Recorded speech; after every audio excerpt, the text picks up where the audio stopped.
Hey, what's going on, everybody? Appreciate you for tuning in. We're back with another episode of Passion and Precision, and obviously have a co-host here, Jory. Jory, how are you doing tonight? I'm doing pretty all right. I can't complain. Okay, that's good. So, we're gonna get into some interesting topics tonight. I feel like we're gonna kind of have a bit of a somewhat of a change to our format of the show. Hopefully, you like the little switch up. We're gonna definitely dive into some interesting topics. Like I said, we will talk some NBA. We're obviously going to talk some NFL. We've even kind of modified our pick segment at the end as well. So make sure you stay tuned for that. And obviously, we want to hear from you in the chat. So anything we talk about, make sure you go ahead and drop your opinions. Love to hear from you. Love to go back and forth. So without further ado, let's go ahead and get into our first topic. So we're going to talk about the NBA. It's been like a week and a half, 2 weeks or so that the season kind of got underway, and I think we're going to talk about some of our early season observations because there are some things that are standing out to both Jory and myself. So we're going to bring that to you, and you kind of let us know some of your opening week observations from around the league as well. But yeah, Jory, I'm going to let you go ahead and fire off the first one.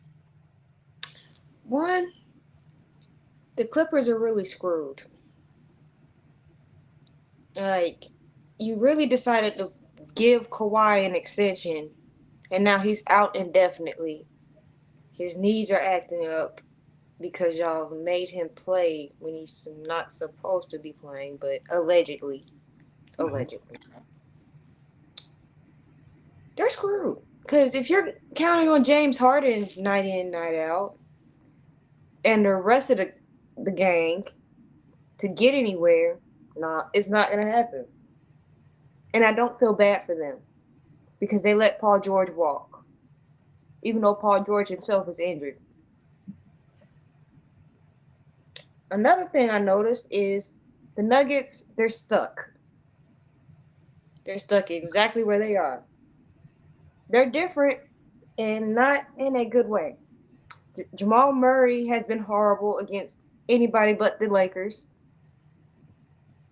Michael Porter Jr. isn't playing necessarily too well. The only one we can say is playing well is Jokic consistently. And Russell Westbrook is doing exactly what I thought he was going to do, be a hindrance. I I do think that's an interesting one because I kind of see where that's coming from. It just looks like they've lost so many bench pieces that now they've reached a point where when Jokic isn't on the court, there isn't like a clear cut guy to handle those minutes and keep production up. I mean, you and I have talked about like Murray since like last postseason, then looking at the Olympics and everything, like he's for whatever reason has taken a step back. Westbrook, I feel like we all were like, what's this going to look like? So far, it's been disastrous with like a few moments where it's like, maybe. And Porter Jr., I say it all the time when I talk about Denver. He is the most important guy to them because he's a gifted scorer. Problem is, he's not that gifted scorer night in and night out. So I definitely follow you on that one. But yeah, I mean, go ahead with your next one.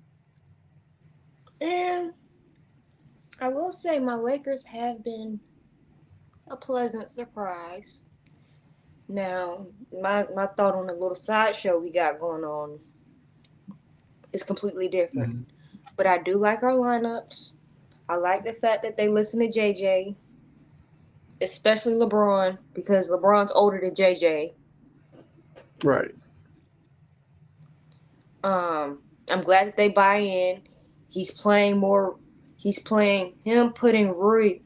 Him playing Rui is more of a baseline cutter is really doing something to me.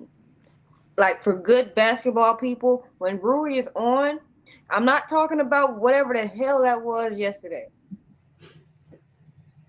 That we're not talking about yesterday. He's played well for most, pretty much all 6 games minus that yet one. They played about 6 games, but you know what I'm saying. Mm-hmm. Yesterday don't count. Even though he I, made me sick, he was I the think only he's starter playing 30 minutes and giving you 3.9 points. mm-hmm. I think he's earned it. He's played well. He's allowed a game where he's not completely on. I do think that baseline thing is something that may be somewhat of a copycat thing, only because I feel like JJ Redick called some Celtics games when they forced Drew Holiday to kind of run that baseline action, and it's Mm-hmm. just something to your offense when you have guys who can drive and look, depending on the team you're facing. A lot of times, that guy who runs that baseline can find an opening. It's just whether or not there's a passer who's willing to give it to him. So I agree. That is a good wrinkle to go to when maybe you're bogged down a little bit just to get some motion. I agree. JJ has so far, he's passed the test. I feel like that's kind of all you could ask for from him. And when he did what Darvin Ham used to get on my nerves about doing, he was trying to use LeBron as run it through LeBron all the time. Mm-hmm. No, like LeBron is 40. Run the offense through Anthony Davis. And Yes. what are we getting? Yep. An engaged Anthony Davis who was actually making a point, making a difference. He had Yeah. dang near 40 the other day. Was that yesterday? That he put up 38? I think it was either yesterday or like the game before. But I do agree with Yeah, you. he I put up think 30. yeah, So I'm and that's like, always been a big point for them. Play through AD. if we keep seeing this and he stays healthy, and I shouldn't really be asking if he stays healthy because last year he played like 70 something games, Mm-hmm. but it could happen. If he stays engaged mentally and stays on top of it, this Lakers team could be a little surprise. I'm saying I know they was going to be top 8 in the Mm-hmm. West. They could be top 5. They're Okay. playing like it right now. And we I know mean, look, that your that's Celtics that's have a, that's a big came out difference. swinging. Mm-hmm. We know that for a fact. I don't know why Nick Wright is calling how the Celtics play boring. I'm like, was it boring when the Warriors did it? Was it Nick Wright boring when just Steph has and Clay were shooting the lights out? I exactly. do like what Clay Thompson, how Clay and Luca kind of play next to each other. I do like that. I did Mm-hmm. want to mention that. Dallas, I'm still not completely sold on him, but Clay's finding his rhythm. He's being petty and calling Luca his new Splash brother. I don't like that either, but his feelings are still hurt. Hey, petty work sometimes. Um, but yeah, I mean, I think for Clay Thompson, his game fits about probably 90% of the teams in the league. So I'm not necessarily surprised that he has been able to find a role playing off of Luca and Kyrie. I'm not surprised by that.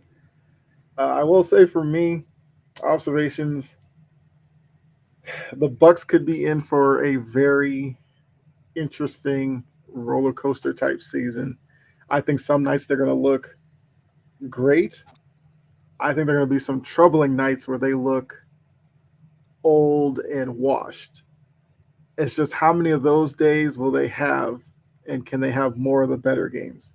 Because right now it looks like a team that is Giannis and a bunch of unknowns. I mean, Dame put up what, the 4 or 5 point game the other day, and I'm sorry, as great as people like to make Dame out to be, that is never gonna cut it in Milwaukee. Mm-mm.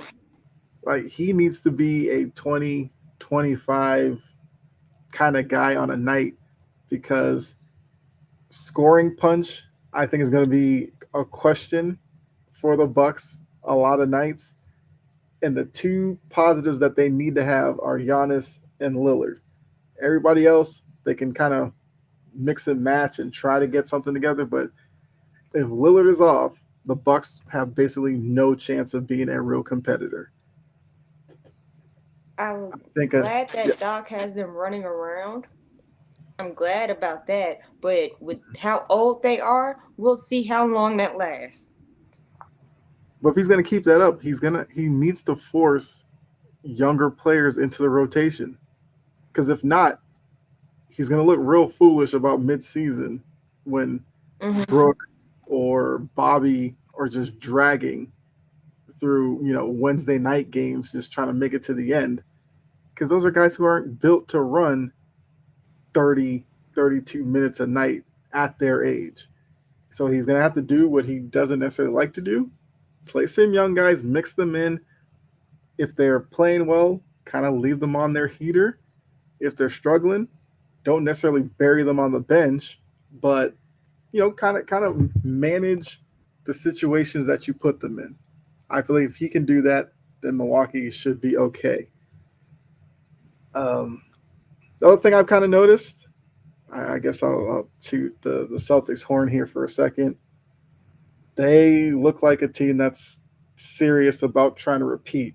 As difficult as that is to do in today's NBA, they seem like they're equipped to do it. And the scary part is Porzingis comes back in December, and if he can be somewhat healthy once he is in the lineup, then I think the Celtics are probably primed to at least make another deep run in the postseason. I'm not going to sit here right now and say that they're head and shoulders going to win the title, because I do think there are some interesting teams to watch as the season progresses. One is obviously like Oklahoma City, who's gotten off to a really good start, and I think even in the East, like Cleveland is intriguing because I think Cleveland only for this reason, they are kind of making a fundamental switch where they're running more through Mobley. And that was something that I wanted to see because Mobley showed something in the playoffs last season where if you force him to kind of be aggressive, he has the ability to score. Problem is, with Donovan Mitchell on that team, how long do they necessarily go with that? Because we know Donovan Mitchell likes to take over late game situations. But I I'll think see they're them in January. Give me till yes, January to get me something solid on Cleveland. yeah. Because No, they I come definitely out agree with that. swinging and then Mhm. they start getting all cold and you forget, like, what? Yeah, Give me till I, January on them. I think that's fair. Because last season we did see Mitchell and Garland struggle to play together. Mobley kind of went off when Allen was out, so we got to see those two play together and consistently see Mobley succeed. But I'm just saying, for right now, I think they're intriguing. Like I said, I'm not going to bet on them to win the East or anything like that. I think if they play the right way, they are an interesting team in the East. I guess last observation would be the teams that we kind of assumed were going to be really bad are really they are just bad. I still just Like, trash. yeah, I've seen Washington a few times. Look, Jordan Poole on a lot of nights is going to score 30, and they're going to lose by like 25. Like that's just what they are. It seems like Jordan Poole's having fun doing that. More power to him. He's putting up numbers. Have yourself a ball. Speaking of ball, I I know some people have said the Hornets could be like a sneaky playing team. I can't buy into that because they're kind of the same thing as Washington. LaMelo Ball's going to score like 30. At least for them, they might lose by only like 15, not necessarily 30. In Atlanta, like poor Atlanta. Like I know how much Atlanta fans want the Hawks to be good. Newsflash, you are in for They're another long season. You're a 10th seed at best. At best. And Trae Young will give you your moments with the shoulders and all that, but they are not going to be a good team. Sorry. They just are. Hey, Trajan, what's going on? No, he's talking about his Badgers. That interception, yes, the Badgers interception was pretty bad. And Trajan's also a Bucks fan who says also the Bucks suck, but still going to the finals. I love the I love the fandom. enthusiasm. Yes. I will say, with Giannis, they're not completely out of it. The question is just going to be how many of these guys will be able to be running alongside of him and not necessarily him dragging them along. That's going to be the key for the Bucks. Uh, here we go. I think Trey just kind of venting about Badger football. Yeah, here we Another go. good night against Iowa. He's throwing a pick at every single start. I get Hey, it. Trajan, look, if this is what you need to vent on I, Wisconsin, bruh, the chat is all yours. It's all for you. Because I I get get it. it. Because watching Milrow for the past few weeks has been. Yeah. I've had to watch BC blow two big leads and find ways to lose them. And now they're like 4-4. At They're least they going got really well. themselves together against Missouri. I'm like, they didn't give Missouri a chance. Well, Trajan's already written them off, called them garbage already. He's garbage. I tweet out I'm getting used to political text and lock turnovers. Yeah. To play on, death taxes and whatever. Okay, I get it. Hey, Trajan, look, maybe Luck bounces back next week, and you're feeling good about him. Because the Badgers are what? I think they're a 5-win team. Hey, just get them one more. Get bowl eligibility. At least you're not Florida State. They are a hot mess. Tragic what's happened to that. Well, not really. And DJ, you gotta be freaking kidding me. That guy stinks. I don't understand. We haven't had a quarterback since Wilson. Yeah, that was a weird time. Russ going from NC State to Wisconsin, but he was really good at Wisconsin. Like really good at Wisconsin. We play Oregon next week. Good luck. Good luck with that. Oregon's tough. We lose to Iowa. We're getting slapped by Oregon. It'll be over in the first quarter. Don't be Wisconsin. negative, Trajan. It's any game could happen. Yes, but Oregon's really good. Even though I think Oregon, Oregon is a little I mean, that Oregon offense is is a little Oregon's as frustrating. advertised. Spread you out, play really fast. That's not going to necessarily that doesn't necessarily play well for Wisconsin. Wisconsin likes slowing it down, dragging them out, fights. That's not Oregon. Oregon just blitzes you with waves of wide receivers and running backs. Wisconsin sports get your hopes up to tear you down every single year. Well, you can look forward to Brewers baseball next year. Tried for the most part being a Georgia-based sports fan. Look, as a former Falcons fan, I had to stop watching that crap. Yeah, The Hawks. Need I say anything else? yeah. The Braves are the best run sports organization we have. Are the Braves. That's it. And Absolutely. maybe Atlanta United.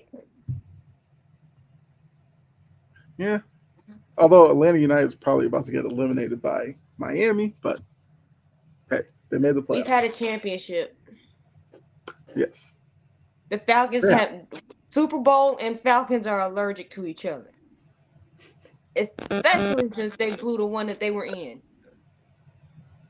Hey, you got Kirk Cousins this year, Mister. You like that? We'll see what Anything happens happens. wild card I round. know. Then Um, yeah. So we were just talking about some NBA opening week observations. Like I said, it's very early on. Some trends are sort of developing, but I think we can move on to our next topic because, like I said, we'll be making more observations for sure. Let's get into some NFL. So something new that we're gonna do. You all know Jory is a Titans fan. I'm a Pats fan. We will be giving you our team reports going into the weekend. Oddly enough, our teams meet this weekend. So what does that mean for next week's show? Who knows? Like I don't know. We'll see. But Jory, we're gonna start with you. Give us the Titans report that we need going into the weekend. the mood is make it stop. I'm tired. It has been a rough season. Will is not gonna play. I'm tired of seeing Mason Rudolph. Like I thought I was tired of seeing Will turn the football over, but I'm tired of looking at Mason Rudolph. I'm just tired at this point. And the special teams, my God, I feel like, in all honesty, the defense is still a top five, top 10, top five defense. The main reason why the scores say the way that they are is because of the special teams. That coach does not know what he's doing. I am tired of just seeing people just. I'm just seeing other opposing teams just get chunk yardage after chunk yardage off of punt returns and kick returns and whatnot. I'm tired. I'm tired. But my defense is playing well. And granted, I understand DeAndre Hopkins is a chief now, but look,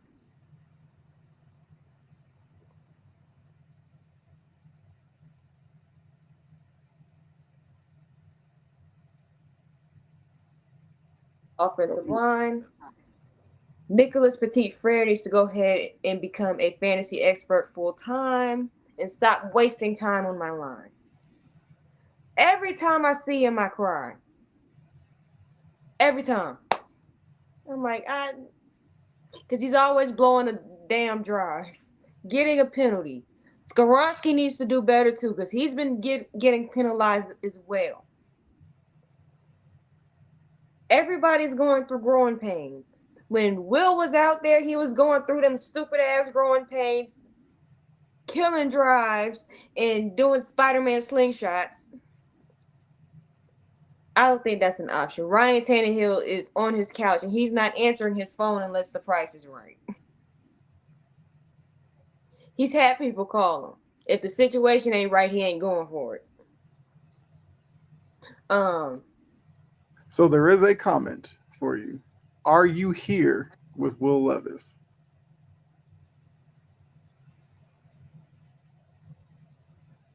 Uh, where is it? What is it not? Why is it not? um, There we go. Are you here no. with okay. At Will's problem is the mistakes that he makes are just, and he don't make them too often. He don't make them too often. It's just the ones that he do make, they just blow your mind.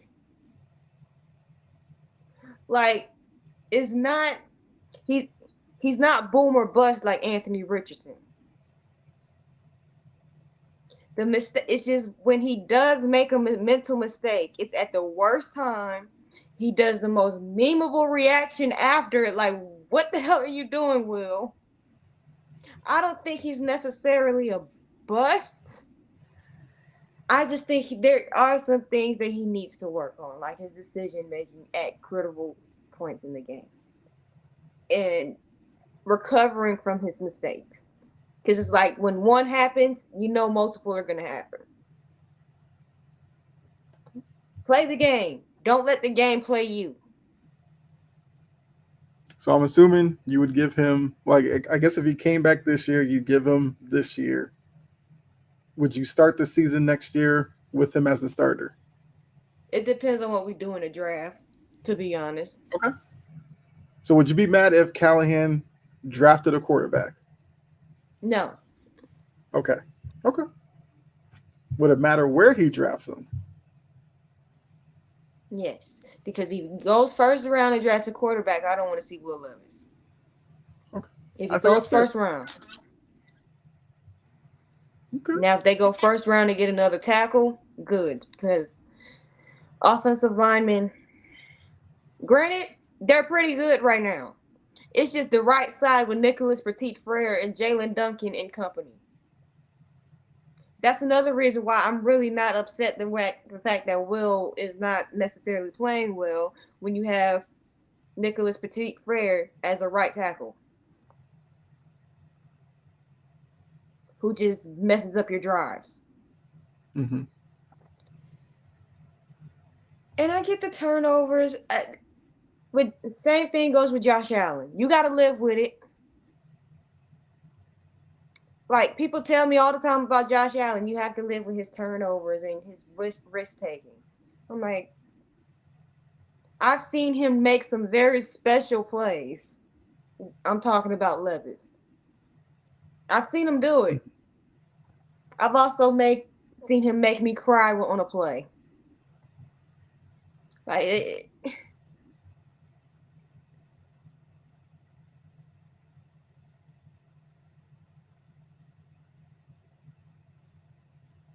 where we were as a team and where we were as a coaching staff.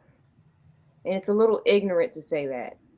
I believe it's an observation to say in hindsight, but that's how I know you're not paying attention. Green Bay has the quarterback and coaching staff already in place that doesn't have to go through growing pains to develop a backup quarterback. They haven't. They traded him there for that reason. Yeah, if you watch Malik Willis, like he's more decisive. That's the one thing I've seen because I saw him in Tennessee. He would drop back and he would just be like a kid in a candy store, like not knowing what to do, and that's where he got in trouble. Green Bay, when he drops back, he puts that plant foot down. He's making a decision whether he's taking off or he's making a pass. So I think Green Bay gets a lot of credit for that. Absolutely. They have a more established coaching staff. Mine is going through growing pains. This is their first year doing all of this crap. So of course Mm-hmm. he's gonna look better. That is obvious. It's I thought this year would go a little bit better than it has. One, we should have won the Jets game. We should have beat the Colts. And I will say last year, some of these games we would have won had we had eh, the same people from last year. But I understand that this team is also in transition. It's not going to be pretty all the time. But the special teams, though, that makes me turn off the game at halftime. I'm like, cut this crap out.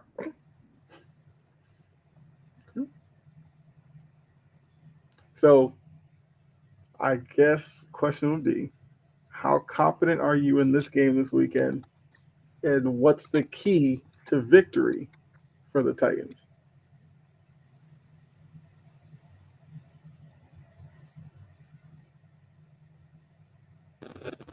Mess it up. My offensive line, the right side, needs to let us maintain a drive. Tony Pollard, I'm not worried about him because I'm good. We're pretty good at run blocking. Pass blocking, decent. Again, penalties. And I'm just tired of looking at Mason Rudolph. I know he's capable of making throws. We just need to play a complete game. We do that, we can win this game. I know my defense is going to play a complete game.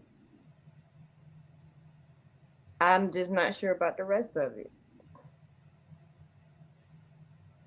Okay. All right. I feel like look, I feel like that was so that's Jory's Titans report. And obviously, now I'm gonna go ahead and give the other side of it. Like I said, our teams play this week.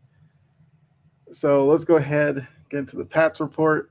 So for me, look, I'm glad to hear that Drake May has made it through concussion protocol and is slated to start on Sunday. I think that's good for him. It's good for the team, even though Jacoby Brissett played really well last week, got them the win with a few plays downfield. But I just feel like Drake May is just trending in the right direction. Now, what I want to see is his wide receivers not have a case of the drops. Because last week, even though they did win that game early on, it looked ugly because Drake May was putting the ball in perfect position for Patriots wide receivers to make plays, and they were dropping basically everything until later on they started making plays. So I want to see that development. I also think this might be the first week where Javon Baker gets legit reps on offense, and I'm interested to see if there's a moment on the field where we have May with his weapons being Pop Douglas, Baker, Booty. I want to see how those three can coexist on the field, and if Drake May can, especially with Baker, because I do want to see Baker on offense. I think it could be interesting. Now, you did talk about the Titans defense. For a Patriots offensive line that I do think has played a little bit better the past couple of weeks as they kind of kept the same five starting linemen in the lineup. I feel like they're playing a little bit better. Are they great by any stretch of the imagination? No. Are they even average? Might be a stretch, but I think they're playing better. So I want to see what they do against the Titans front seven because they are tough. And then on the flip side, I think Tony Pollard's had a really good season. And at times, the Patriots' rush defense can be a little shaky, especially since Bentley got hurt and was lost for the season. It's like the run defense really took a dip after that. So I need to see them play better against the team in Tennessee that's not going to be afraid to just run the ball. If that's working for them, they will stick with it. So I guess once again the same thing I asked you. Percent chance I get the Patriots this week. I definitely feel better about them with Drake May. I will say that. The O line I will be watching carefully because if they allow May to have time in the pocket, I think May can make some plays, even with his legs. I hope he doesn't take that out of his game because of the one concussion. I just wanted to be a little bit more careful. Plus, that hit from the Jets player was borderline. I do think Drake May slid a little late, but it is what it is. So the key to the game for me is going to be the run defense. I want to see them really focus on the rush lanes, make it harder on Tony Pollard, and force Mason Rudolph to beat them with his arm. I feel that's going to be the best position for the Patriots to win. There we go. That's my Pats report. Okay, let's keep it moving. Now we're going to get into some like NFL player stuff, starting with Anthony Richardson, who was benched in Indy. And I feel like it's now become a big talking point about not only that situation, but like young quarterbacks on a whole, their situation within the league. So Like, what are your thoughts with Richardson, with Indy, with rookie quarterbacks? Like, what do you think about all that in the NFL right now? Before I even go there, Rod, we're talking Okay. about something else. Get on task. Stay on task. Comment about relevant things that we're talking about. Like we're talking about Anthony Richardson. We haven't mentioned Titans in about 5 minutes. Let's drop it. Anyway, with Anthony Richardson, one, the Colts deserve this.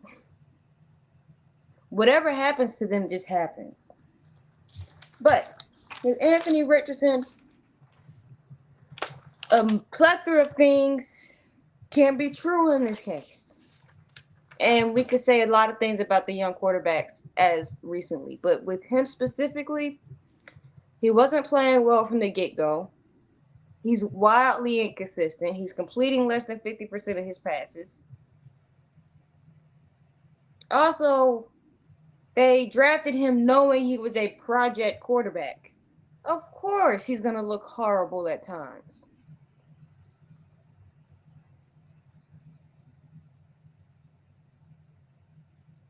So, exactly what they were doing by drafting him.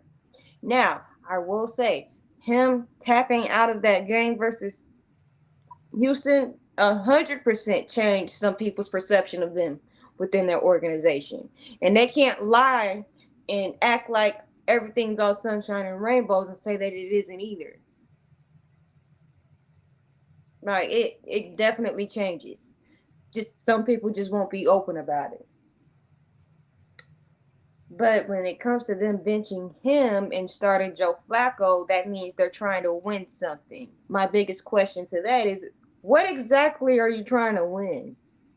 A participation trophy? A Pro Bowl ticket? Like, what are we doing? Because they're not a Super Bowl contender. Mm-hmm. They might be able to sneak in the playoffs. But again, the AFC South is proving my prediction. Only one of those teams is getting into the playoffs. And then they already split with Houston. I believe they did. Hold on, I can tell you. They were swept by Houston. Yeah, they've been swept by Houston. They're not winning the division.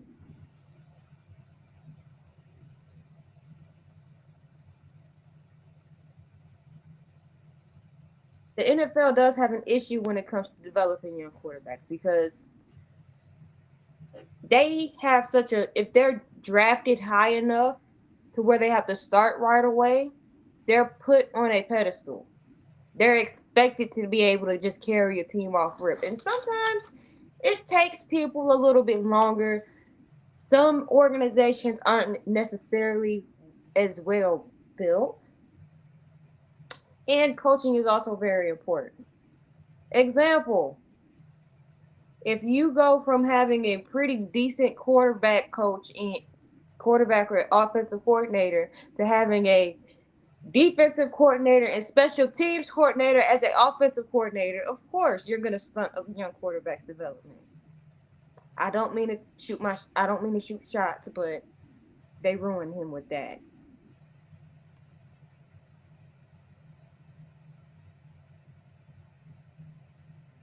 Quarterback, your young quarterback with Pro Bowlers and people who've been to Super Bowls and a whole bunch of talent and good quality mid to late round draft picks, of course he's going to look good.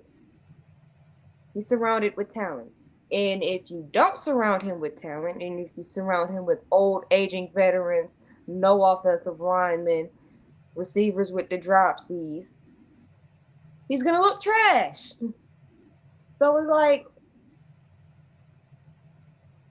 the NFL as a whole doesn't have a problem developing. It's their young quarterbacks. It's the dysfunctional teams that don't know how to operate a franchise. that have problems developing quarterbacks, which is why they're always looking for one. Cough, cough, Jets. Cough, cough, Panthers. Cough, cough, Browns. And that's fair because I do think that a lot of it is because if you take a quarterback in the first round, you get like that 5 year window where you're not paying him a lot. I think for some teams, the urge is to rush the quarterback out there to maximize that 5 year window, while some quarterbacks just aren't at that level. And like you said, and like everybody knew, Richardson was a project quarterback coming into this. So I think when dealing with Richardson, there was only two schools of thought needed. Either you sat him the first year and maybe even a second year, allow him to develop and learn behind a vet. Or the second school is you throw him out there because you understand your team isn't winning anything of significance right away and let him work through his issues, hoping that, yeah, he may have a rough rookie season, may even have a bad sophomore season, but hopefully by his third year, he's a polished quarterback. And now you're looking at years 3, 4, and 5 where you really go all in and try to maximize them. Problem is, a lot of teams don't want to exercise that kind of patience because their fan base may not be patient through that. And some of these owners won't allow the team to be that patient developing a young quarterback that they took so high and got a lot of fans excited to see. What's going on, Mo? Appreciate you tuning in. Mm. So I think it's tricky when you're looking at this, and not every young quarterback's the same. Like I said, because for every Jaden Daniels who started day one and looked great, there is the Richardsons or these other guys that go out there week one. You see their deficiencies and understand they're not going to win at a high enough level right now to warrant where they were drafted. Most says that type of patience is a thing of the past. Yep. True, and that's one of the unfortunate parts is that there's this need for instant gratification, and like if Richardson hasn't shown that he's good right now, there's going to be some talk about the Colts like cutting ties with him and going back into the draft and getting a new young quarterback, which I doubt they actually do that, but this time with Flacco starting might be either the best thing for Richardson and he actually sits back, watches Flacco, develops that accuracy, the issues that he's had all season, or it completely breaks him. And over the summer, we're hearing rumblings about maybe he wanting out or Indy trying to get out from underneath him.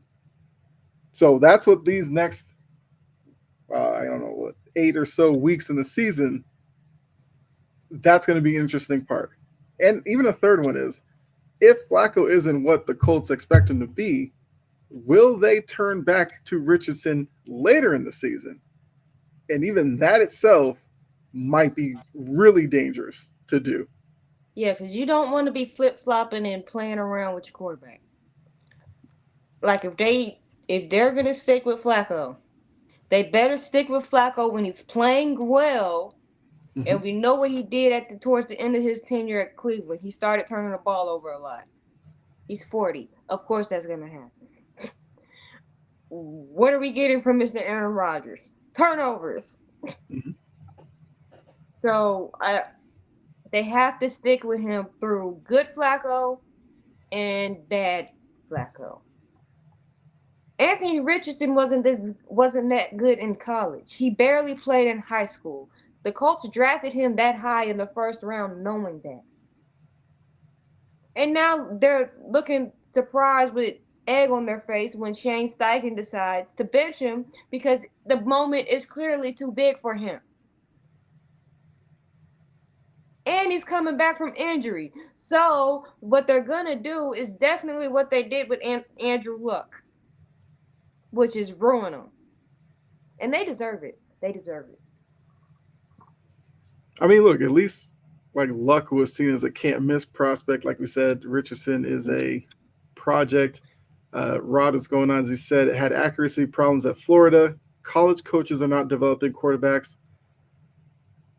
And I think there is a little bit of truth to that because when you see like every college quarterback is basically the same, it's a lot of RPO and a lot of scrambling around, which works in college, doesn't necessarily work in the NFL unless you're just crazy athletic.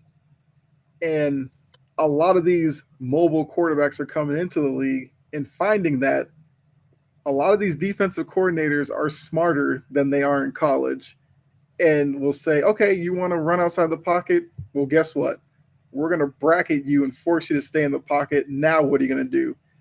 And a lot of these quarterbacks get scared. And that's where you see them get out of character and turn the ball over because they're not used to that look from pros. So I do think Rod has a point about college coaches. I mean, look, because college coaches are under the same pressure to win, and they're going to run whatever system works for that college, not necessarily what system prepares that quarterback for the next level. Because at that point, it's the NFL's job to either build a system around him or develop that quarterback into whatever. Mm. So I think it kind of works both ways. But I see what you're saying, Rod, about college coaches because some of these guys are fighting for their own job. Mo said Richardson is a combine baby. That's Ballard's guy. And And this look, is that's what they another get thing. for falling in love with a combine freak. He was a freak of an athlete at the combine. You draft him at how you draft him in the first round. He was a first round draft pick, right? Yeah, he went. What did he go like? I want to say he went like fifth overall. That might be a little high, but yeah, See, and he was top part of the first round. Yeah, he had been struggling to complete the ball in college. We saw all of this coming in college, and you drafted him fifth overall, all because he runs fast and he's very strong. This is exactly what you get. And the offensive line is overpaid and overrated. I just wanted to put that out there. okay. Because I did just ask the chat, what is Richardson's ceiling? Because I think that might be important for Indianapolis to look themselves in the mirror and I actually don't know. define what Richardson is. Do we even have one?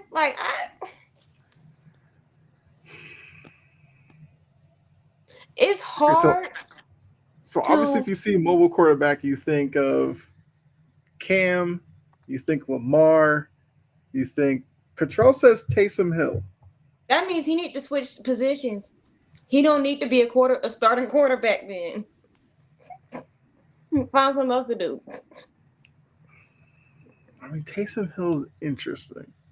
So maybe if he's Taysom Hill without the versatility, is that good enough?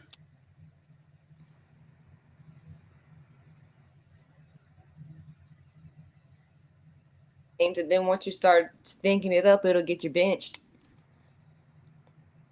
Mo co-signs it. So apparently, the consensus so far is Richardson's going to be Taysom Hill. That means he Yeah, doesn't need to be a starting quarterback. That means he needs to be a tight end and get packages. That means right. he's a bust for where he was drafted. Oh, Ursay stinks. Yeah, I mean that's yeah. For drafting that high to say he's Taysom Hill's not necessarily what you want. Yeah. Wait a minute. So Like, Rod, I think this is a good point where because Rod was saying where college coaches aren't developing them. There are a lot of quarterbacks that come into the league that can't take a snap under center, which is kind of wild, but it's because most colleges are running pistol, shotgun, or some variation of that. mm-hmm. So I think that's an interesting point, Rod.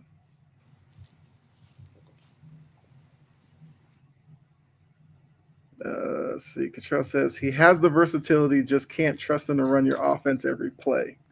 And you drafted him 5th overall, and you can't trust him to run your offense every play. Talk about Mr. Mark.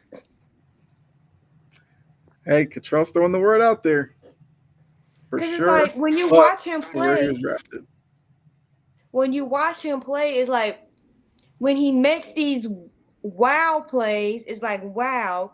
And then it's like, wow, you can't make the basic stuff. Yeah, You make the plays that 90% of people can't make, but you miss the stuff that 90% of people can. yeah. Like, what? I mean, here's his numbers for retrospect. 59 for 133, which I believe that's like 43% completion percentage. That's wild. 958 yards, 4 touchdowns, 7 interceptions, and a rating of 57.2. So is the only one worse than him Deshaun Watson or Will Levis is worse than him? I want to figure that out. Hold on. Okay. I gotta pull my laptop out.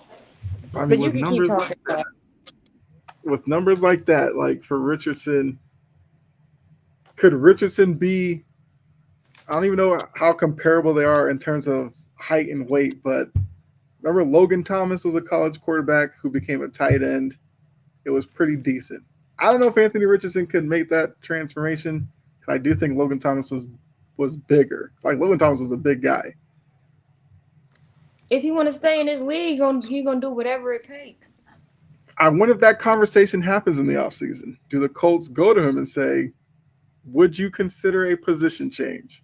Just to see what he says. Oh, if they do that, they gonna break him early.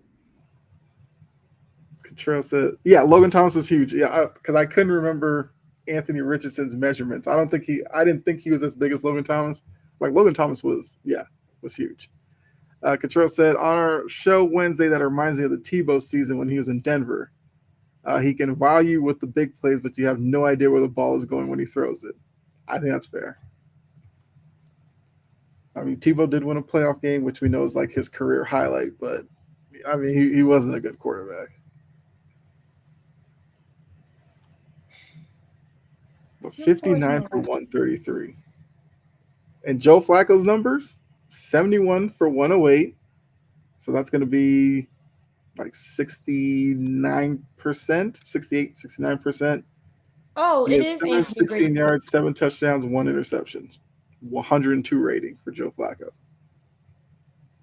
Let's see. Anthony Richardson, 57.2. The lowest QBR.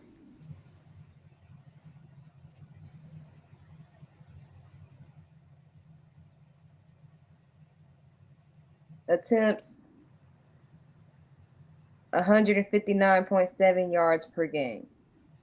Will Levis has a better QBR than him by at least 13 points.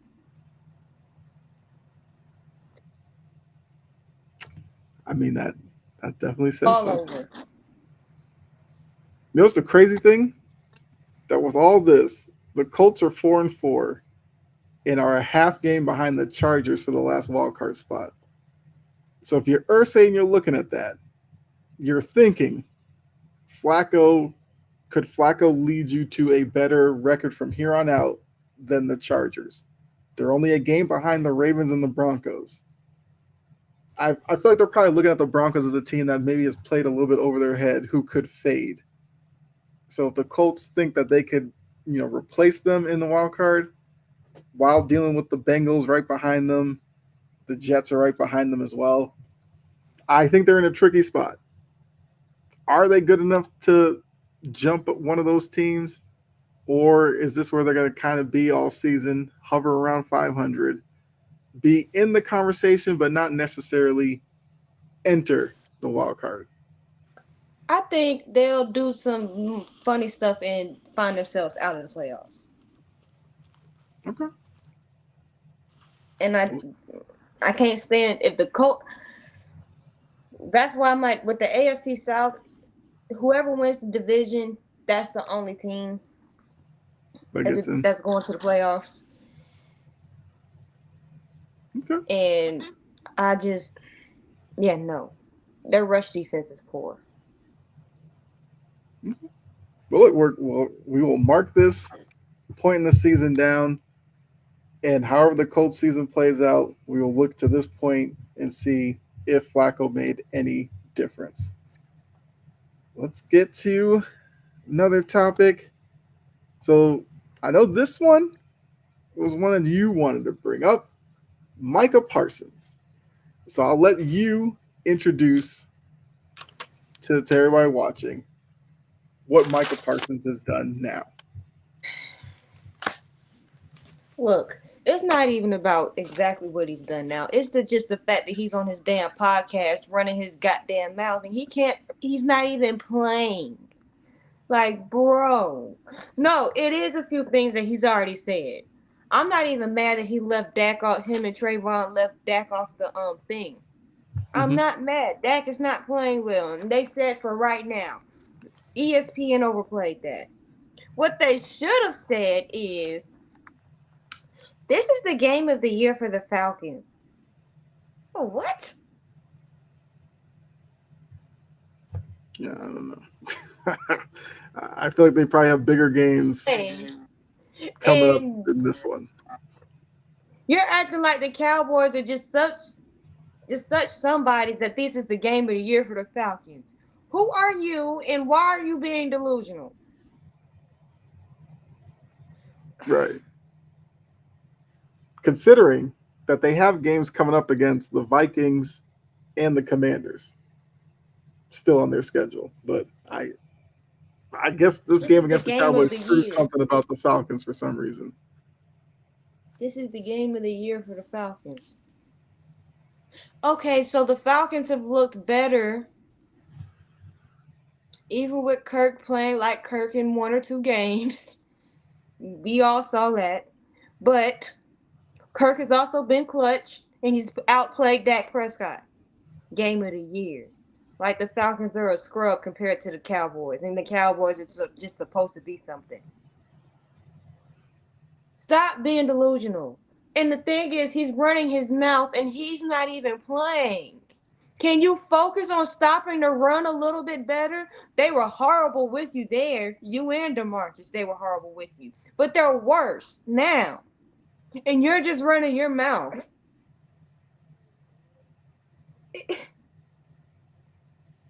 And he gets it from Jerry Jones. I promise you, he gets it from Jerry Jones.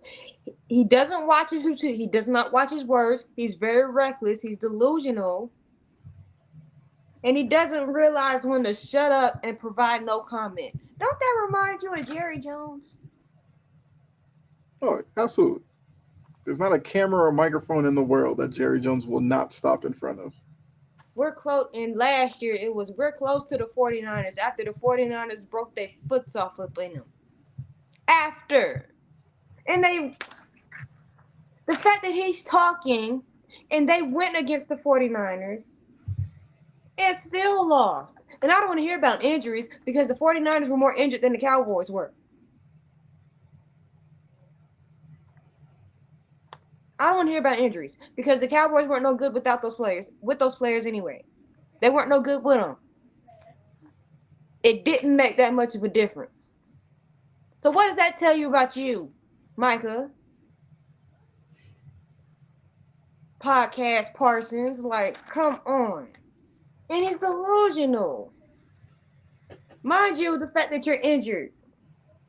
And I think it's starting to become a distraction because it's bringing more unwarranted attention to the team and to the locker room. And at what point is everybody going to be exasperated? We already know some of his teammates are annoyed by his foolishness. We know that. But everything he says is either delusional or it turns into a headline. It's going to affect the locker room eventually. I mean, instead of podcasting so much, learn how to stop the run a little bit better. Learn how to. Why do people like to run right at you? Why, Michael? Why? They run right at you. They know the biggest weakness if they want to stop you to run right at you and not to block you. That's yeah. I just looked up the number. They're giving up 155 yards on the ground a game. Like That's that's why they crazy. stink. I'm like, and you have nothing on offense, and man, you have Michael Parsons talking like he's the best thing since sliced bread.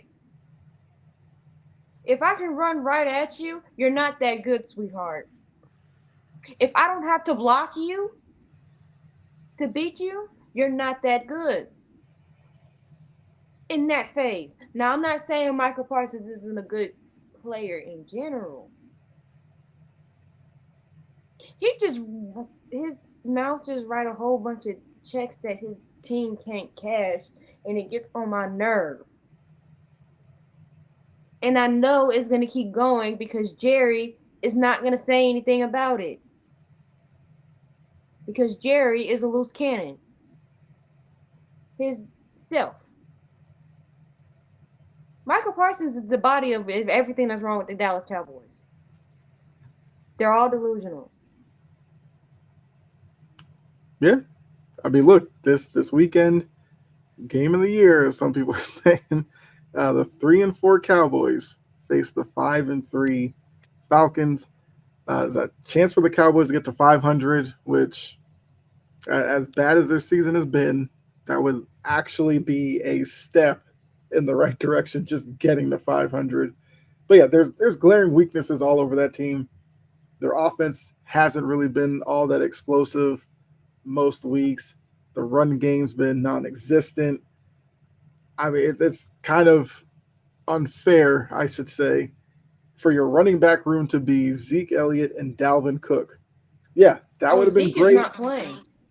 Well, yeah, He got well, in I'll just say trouble. like that's who they were relying on, Zeke and Mm-hmm. Dalvin Cook, which maybe 5 years ago would have been legit, but 2024, wild. I know a lot of people love to bring up the Derrick Henry aspect that they did not want to pursue him, and this is what you're stuck with.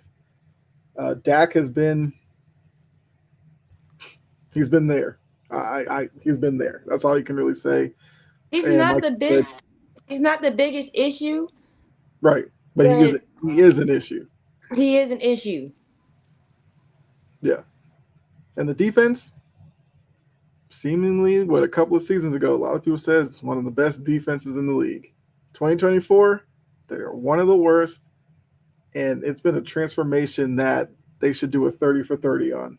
How bad this defense has gotten so quickly. So, Because now they hey, can't stop the pass. They can't stop the run. They can't make a tackle.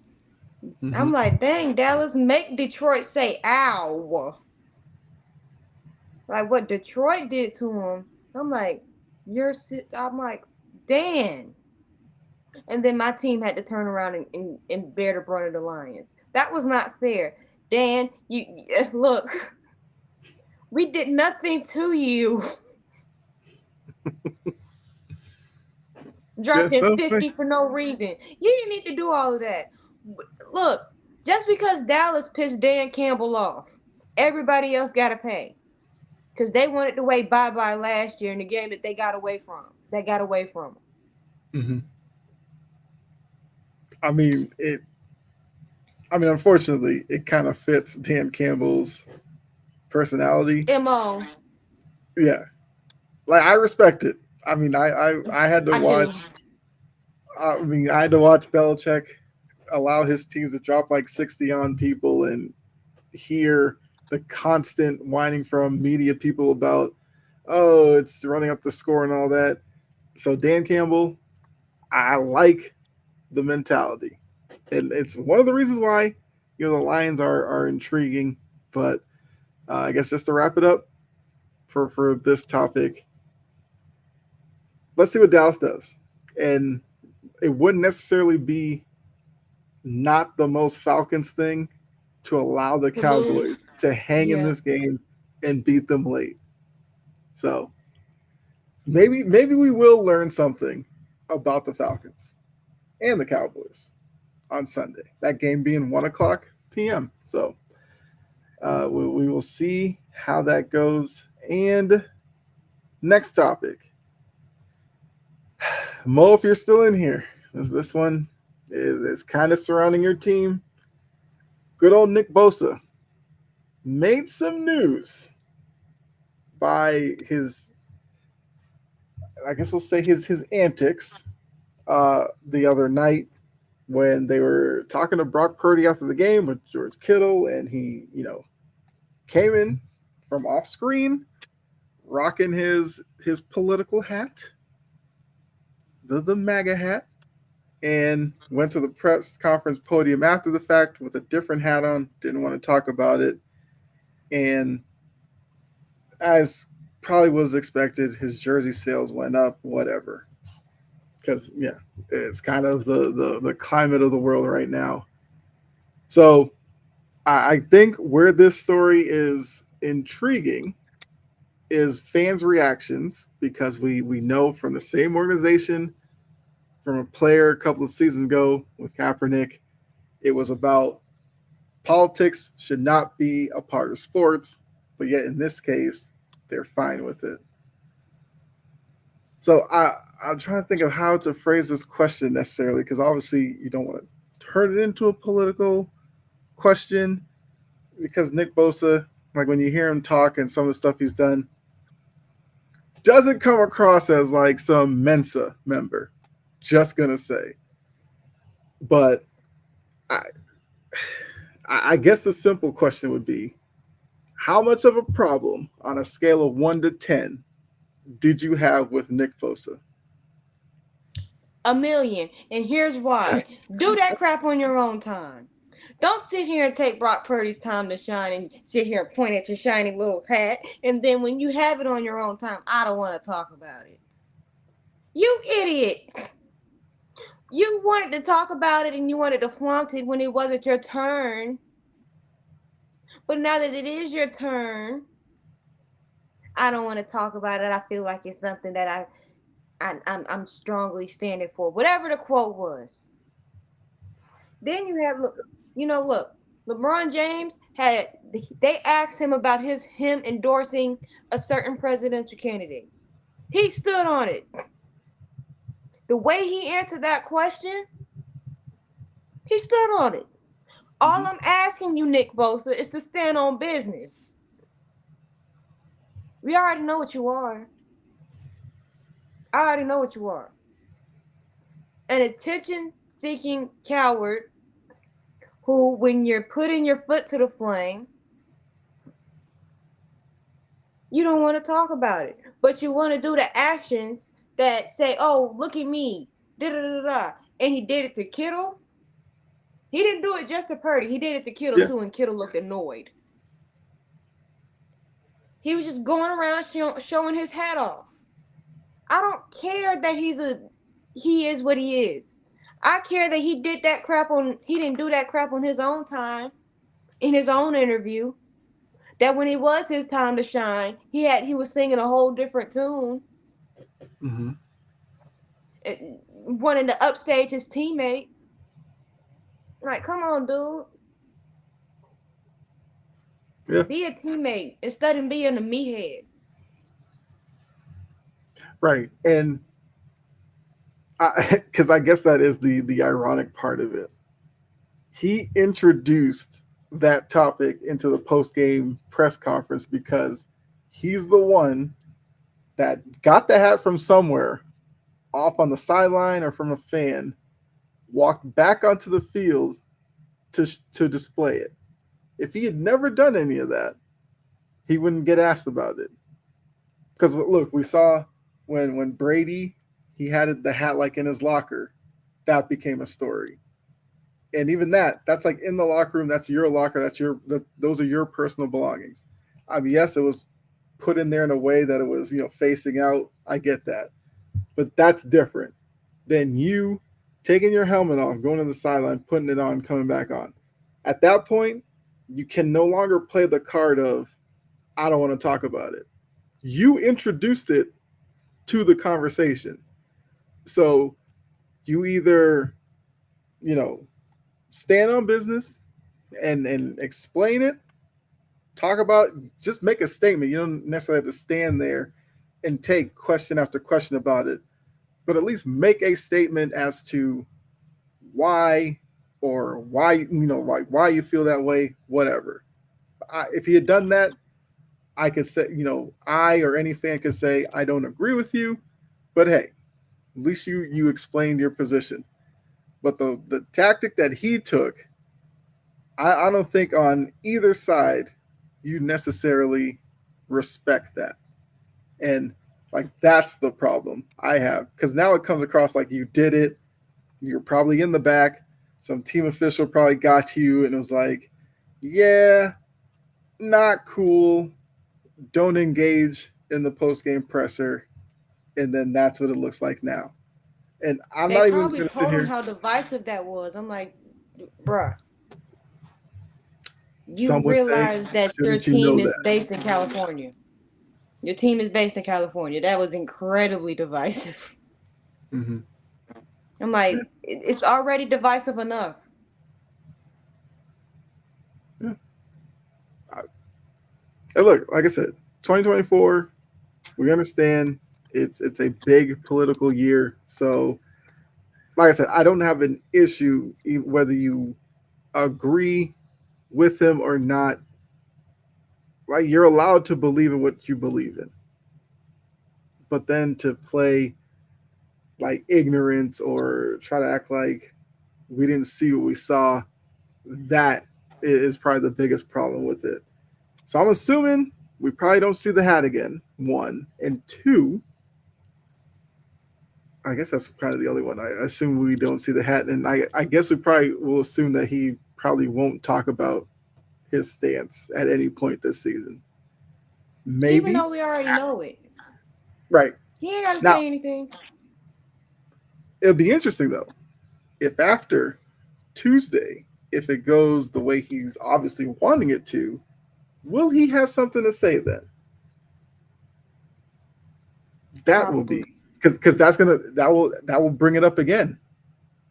I guess depending, no matter what the result is Tuesday, there's going to be a reporter that now will feel like, he's kind of opened the door for this. I could, swing back around and see if I can get an answer out of him. Because some of these reporters are not afraid to push the buttons of athletes. And I'd say he did it to himself. And I think mostly everybody would agree that that's absolutely fair. All right. I guess anything you want to add about Bosa, or you want to move on? I said my piece. Yeah, exactly. What's going on, Bella?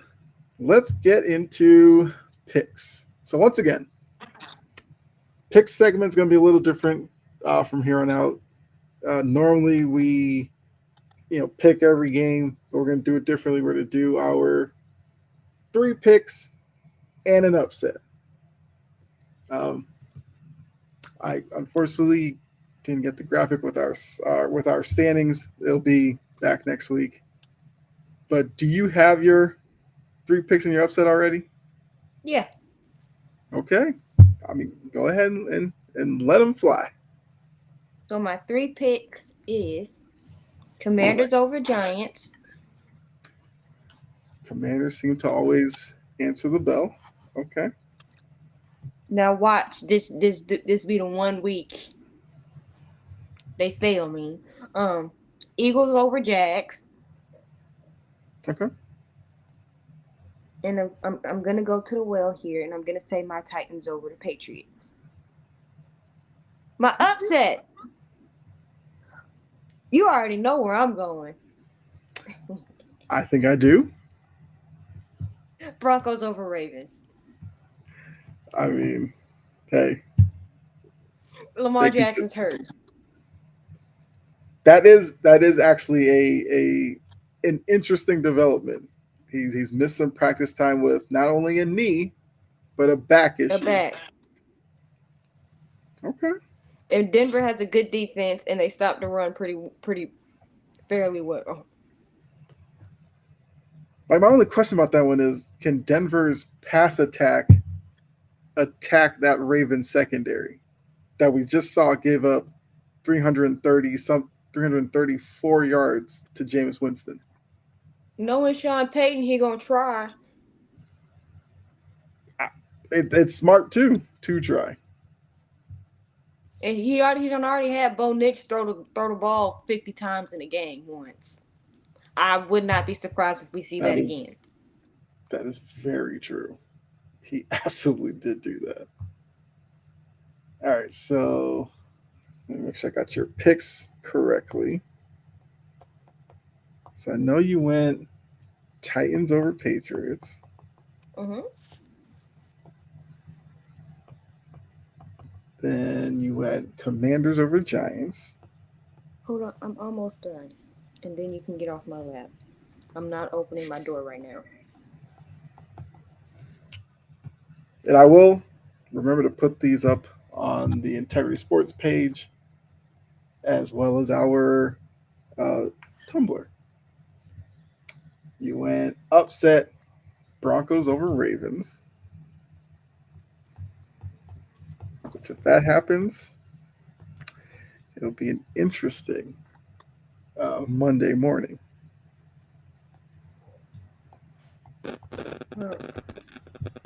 And you took Eagles over the Jags. Okay. Those are four solid picks.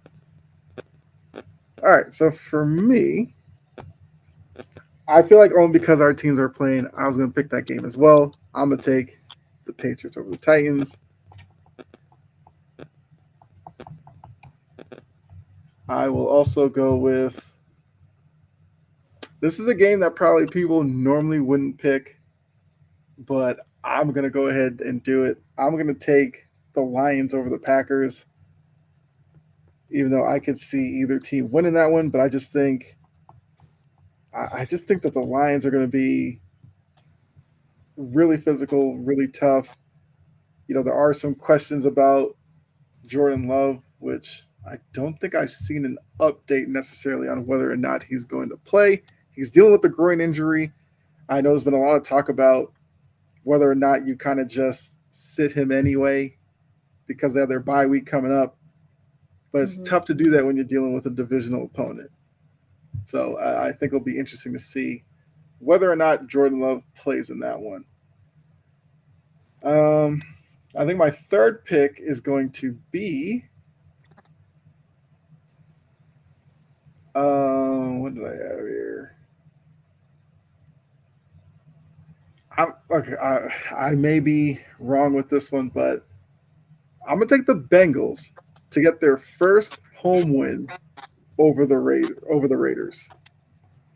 They haven't won at home yet. They have not. They are 0-4 at home, which is crazy, but they got to win one at some point. I think the Raiders will make it very tough on them. Like the Bengals are a touchdown favorite. I would not be shocked if this was not a field goal type game. But I'll take the Bengals to finally get that elusive home victory. And then for Yeah, my you better hope upset, that defense don't ham it up. right? But that's also assuming like Minshew will have a great game. He's had some good games. He's had some terrible ones. He's unpredictable, so we don't know. For the upset, I will take.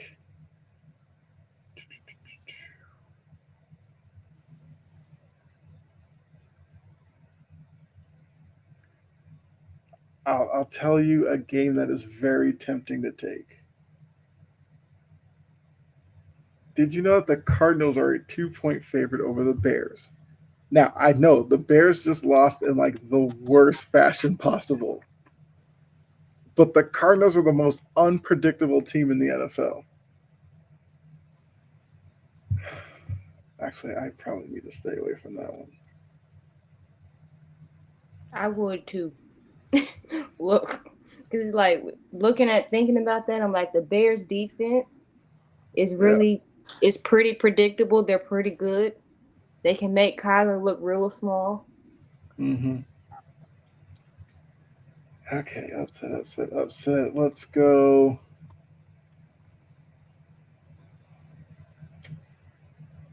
Browns are only a 1 point underdog against the Chargers, but I really do like the Chargers. I don't know if I could take that one. It is in Cleveland. Do I trust Jameis to have another good game? No, I'll answer that for you. No. I might have backed myself into a corner with the upset. Uh, Seahawks over the Rams, maybe. I just think the Rams. No, yeah, I'll take that as my upset. I know a lot of people are buying into the Rams because they got Cup back, they got Puka back, but now Puka's hurt again, and the Seahawks are really teetering at this point. But I will take them to upset the Rams. There's a reason why I picked Broncos Ravens. Because I'm like, I would love to see that happen. Yeah, because if that happens, it's going to be an interesting Monday. The Ravens would now be what they would be 5-4 at that point. Might be some panic going on in Baltimore if that happens. So once again, to repeat our picks, Jory's going with her Titans over the Patriots. Well, Commanders over the Giants, Eagles over the Jags, and your upset being the Broncos over the Ravens. I just realized by me taking the Patriots over the Titans, that's technically an upset pick, but only because it's our two teams. I'm not counting it for that. So I'm taking the Pats over the Titans. I'm going the Lions over the Packers and the Bengals over the Raiders. And then my upset's going to be the Seahawks over the Rams. I'm banking on a good Geno Smith game.